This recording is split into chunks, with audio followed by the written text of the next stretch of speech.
some notes about balancing chemical equations. And balancing chemical equations relates to the law of conservation of matter, which you may or may not have heard of before. So the law of conservation of matter is basically exactly what it says it is. Matter is always conserved, it's never created or destroyed. It can be converted, so it can be used to turn into energy. So for example, the food that you eat is typically burned down into energy that you use. So there is a translation between energy and matter. But in science, we consider the system and the surroundings. So the system is what we're actually observing or interested in, and the surroundings is everything else. Usually we try to use a closed system when at all possible that basically make sure that no matter is lost to the system. So that's how we try to make measurements. So because of this, there's no total change in mass, which we use to measure matter. We can balance chemical equations because matter is never created or destroyed, and that ensures that there are equal numbers of all atoms of all elements on both the reactant and product side of an equation. So there are different parts of a chemical equation. The big number out front is called the coefficient. So that tells you how many molecules or how many atoms of an element or chemical species that you have. The subscript is part of the chemical formula. So for example, H2O, H has a subscript of 2. That basically defines what that element or what that compound is. So if we were to change the subscript in H2O to something else, it would no longer be water. So it's part of the identity of that chemical species. So it's something that we never change, okay? Water is a product of this reaction, so H2O has to be in this equation. We can't make it H3, H4O, or anything like that, because then it's no longer water. Then we have the element symbol or the chemical formula. So H2 and O2, those are both diatomic elements. So in a chemical equation, it's never just H and O. If we are talking about just the element hydrogen and oxygen, it's always going to be H2 and O2. And that's part of what you have to memorize over the summer. H2O is the chemical formula for water. So this reaction describes the production of water.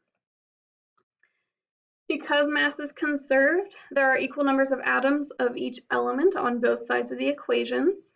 These subscripts are determined by what is involved in the chemical equation, so it is not something that we can change. If we change the subscript, we change the identity of the element, and then we are no longer describing the reaction that we're interested in. So you never change the subscript in a chemical equation.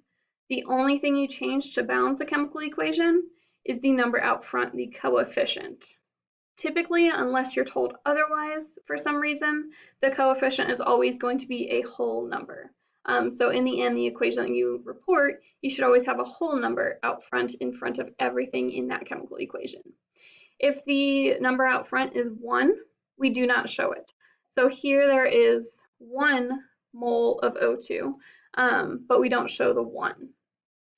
So the chemical equation is basically like a recipe for chemistry, and the number, whereas like in cooking, the number might mean 2 cups or 2 tablespoons, the number, the coefficient in our recipe is always going to be in terms of the mole, okay? So this reaction says that if we have 2 moles of H2 plus 1 mole of O2, we create 2 moles of H2O, okay? So that number out front, that unit would be a mole.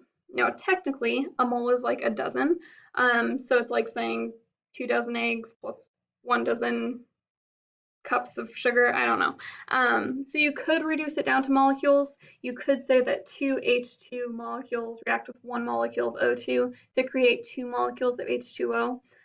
But in chemistry, we don't react just molecules. Like I don't go to the cabinet and grab 1 molecule of H2. I would measure out a mole because I don't have the technology to measure out a molecule. So here, to basically balance a chemical equation, I always try to keep a chart. So it doesn't have to say reactant products.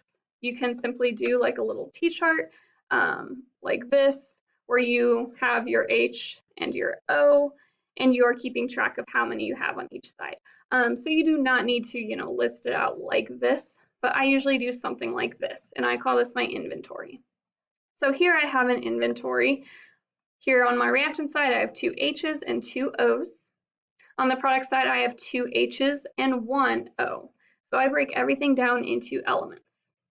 This reaction is not balanced because if you notice, I do not have equal numbers of oxygen on either side of the chemical equation. So what do I have to do to fix this?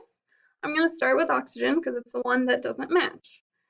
So I'm going to add a coefficient of 2 because 2 times 1 is 2. I want to have 2 equal numbers.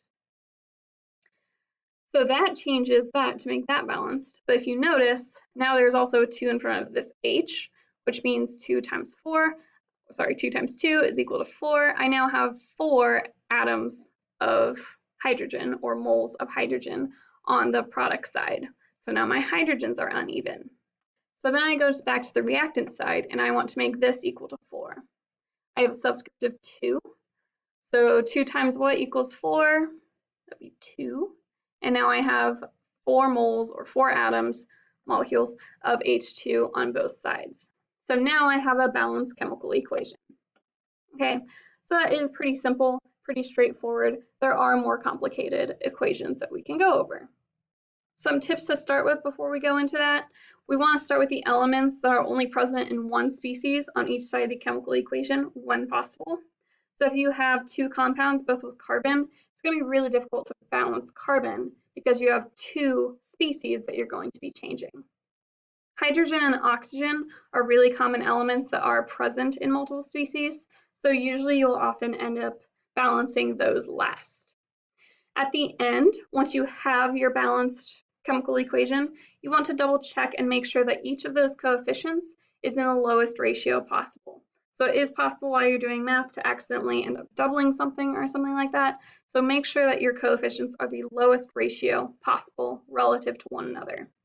If you are stuck, and usually when I get stuck, it's because I have an odd number of atoms of an element, and then on the other side, I have a subscript of 2 with that element, and you can't really make an odd number if you have a subscript of 2. So I put the coefficient as a fraction and then multiply everything by 2 to get rid of that fraction. And I'm going to show you exactly what that looks like because it sounds confusing when I'm just saying it. So this is a combustion reaction where we are burning in the presence of oxygen, a carbon-hydrogen compound to get carbon dioxide and water, which are always products of a combustion reaction. So here I have my starting inventory, 6, 14, and 2, and 1, 2, and 3. So far, nothing is balanced out. For oxygen, note I do have 3 because I have 2 in carbon dioxide and 1 in water. So to balance this one out, I'm going to go ahead and start with carbon because it's only in one spot on each side of the equation. So to do that, I am going to add a coefficient of 6 because 6 times 1 is 6 to balance that out. When I do that, that changes the number of oxygen I have. So I have 6 times 2 is 12 plus 1. So right now I have 13 oxygen. Now, my carbon's balanced. I have hydrogen and oxygen to deal with. Hydrogen is only present in one spot on each side, so I'm going to start with hydrogen. I need 14 on either side. 7 times 2 is 14, so that balances that out. But what else changes when I add that 7? The number of oxygen. So now I have 6 times 2 is 12, plus 7 times 1, so that would be 19 oxygen. And this is that last point where I'm talking about. So I have an odd number on the product side, and I have a subscript of 2. So there's no way with a whole number that I can get an odd number with a subscript of 2. So here I'm going to put 19 halves. Okay, 19 halves times 2 is going to be 19. So that means I have balanced my chemical equation. But this is not my final answer because I always want whole numbers. Okay, so now I got to go through and basically deal with that. I got to move myself there. So now I'm going to go through and multiply everything by 2.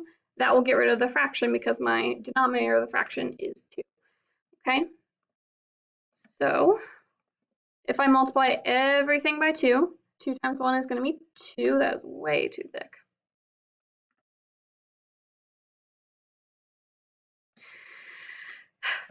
So 2 times 1 is 2. 19 halves times 2 is going to be 19. 6 times 2 is going to be 12. And 7 times 2 is going to be 14. Okay, so now you can double check because we are now at the end of balancing this equation. On both sides, I have 12 carbons. For hydrogen, it looks like I have 28 and 28.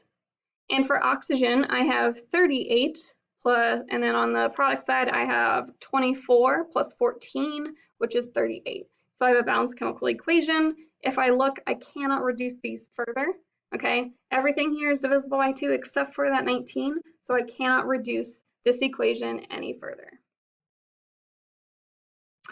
Here, if we ever have reactants and products where we have polyatomic ions, so for example this nitrate, you can keep nitrate together in the reactants and product side when you are balancing this, rather than breaking it up into oxygen and nitrogen, only if it stays nitrate the entire equation. So if I end up with some NO2 or something, I couldn't do that.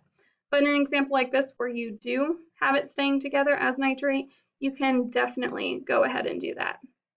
So let's go ahead and balance this chemical equation.